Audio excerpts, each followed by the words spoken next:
He's wanting you to throw things around.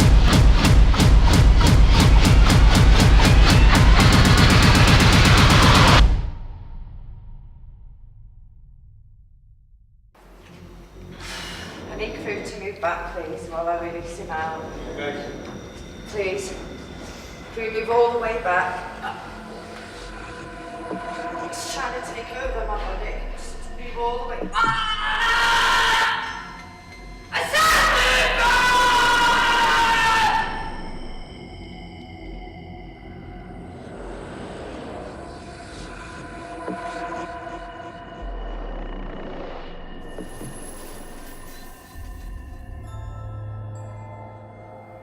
The following program has been filmed for your entertainment. However, viewers may find some scenes disturbing.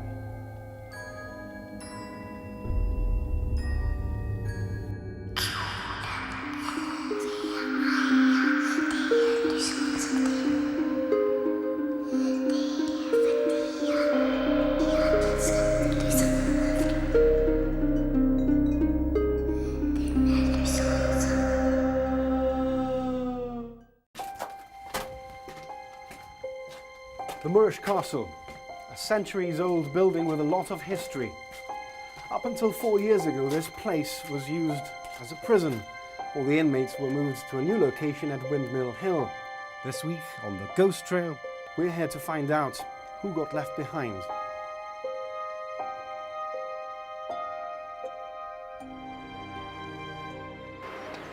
My name is Michael Scott, and I'm the skeptic. If I could advance a philosophy, it would be skepticism, and it's just that it's not really a very complicated concept. It's just that that every single claim you're skeptical about it. So you start off from the position, well, I need to see the evidence. Hi, my name is Kieran Possum. I'm a believer. I'm part of the Gibraltar Paranormal Society. This is all about being open-minded. It's not about convincing anybody. It's not about showing what's real and what's not real. It's just being about open-minded to see if there is anything out there, to see if anything which may or may not happen may influence your thinking. In my line of work, I try not to take opinions. I try not to take views.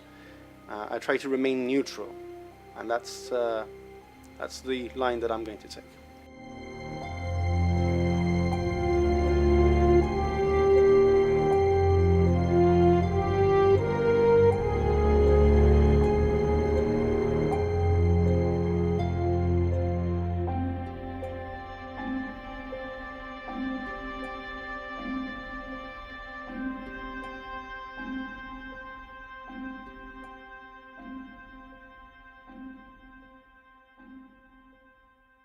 We asked you to look into some of the sites that we're going to be visiting and to see what you can find. And one of the famous cases that you've uncovered is this gentleman who was hanged at the prison. What can you tell us? Can you tell us about it? That's right. Towards the end of 1930, November 1930, in fact, this is what this particular newspaper, Gibraltar Chronicle article refers to. A woman, Maria Luisa Lozano, was found dead in her flat on Market Lane. And she had been murdered, as it eventually transpired. The man arrested, subsequently convicted of the murder, was Ernesto Obiso, a well-known local of Spanish extraction who was effectively a sort of a handyman. He did odd jobs around the place, around Gibraltar. A gentleman who suffered from some physical disabilities and also some mental disabilities.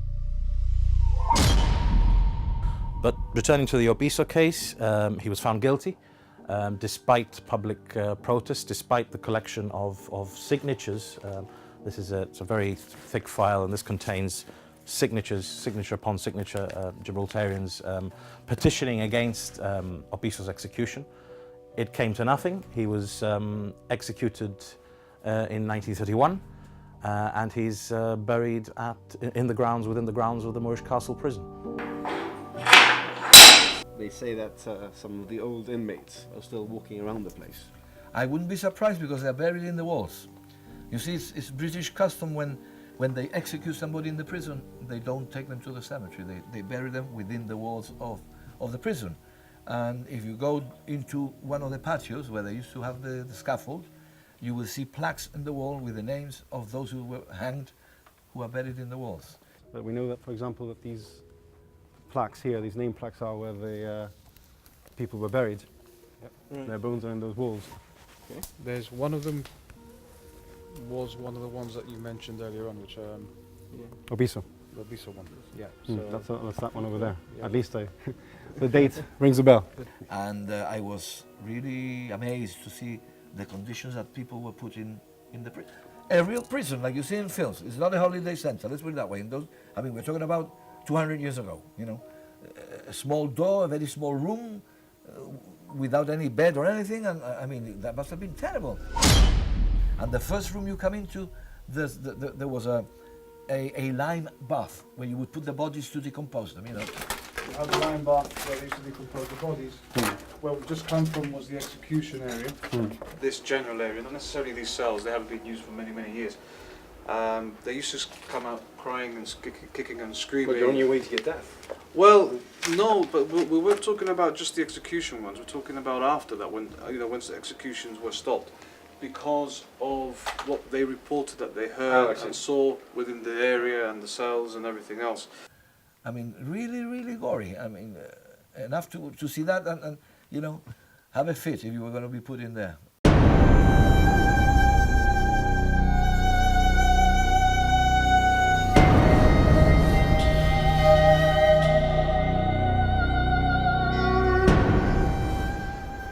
My name is Steven Belilo. I've been working as a prison officer since 2001.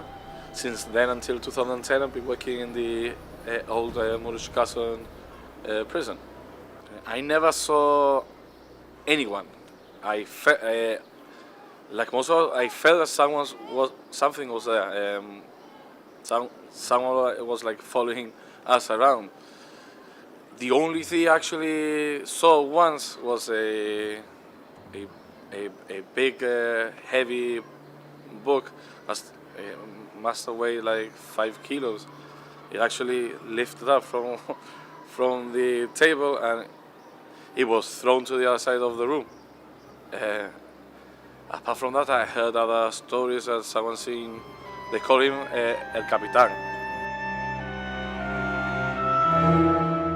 As a prison, I suppose it starts to function at the end of the 18th century, so it's relatively recent. The castle itself goes back to the 14th century, 1330s, built by Muslims. It is very dramatic to see even today. You go through a very narrow passageway.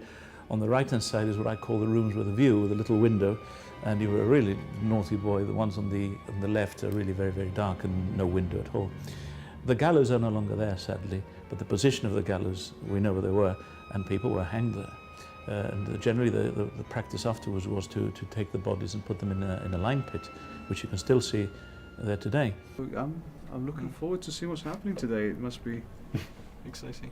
Yeah, definitely. Yeah. I'd like to see what the medium comes up with and see, you know, how accurate she is, because this place has history by the bucket load. By the bucket load. Samantha Donbevand says she can speak to those who have left our mortal realm. However, she has never been to Gibraltar before, she doesn't know where we're taking her, and she hasn't done any prior research. Everything you see in this part of the program actually happened.